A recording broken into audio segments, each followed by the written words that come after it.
Hi everyone, Brian here again from LifeMax. Today we're going to talk about high intensity interval training or HIIT training on the Woodway Curve.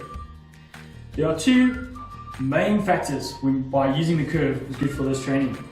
The curve, number one, puts you in a proper position, specifically if you are doing sprint work. You need to rather be pulling instead of pushing, as we spoke about previously. Thus, utilizing your hamstrings and your glutes and taking pressure off the knees, hips and ankles.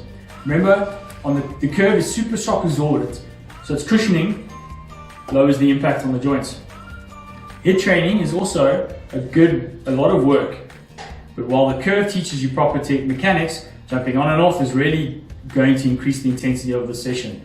And doing that on the Woodway Curve is a lot easier than your conventional treadmills. As it being non-motorized, you have no buttons to play with. So generally, you just, as we said previously, you go from 0 to maximum speed in a matter of seconds. We would ask ourselves, why do we do HIIT training?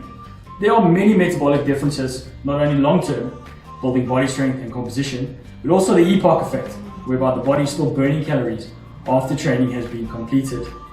Now I'm going to give you a short demonstration of how we would do an interval session on the Woodway Curve. So obviously you would start off by either warming up on the curve, or you start with a sprint on the curve and then go to your floor exercise. So I'll show you quickly how quickly you can translate from one to the other. So if we're going to start starting our interval on the curve. So yeah, generally, okay, good body position, there you go.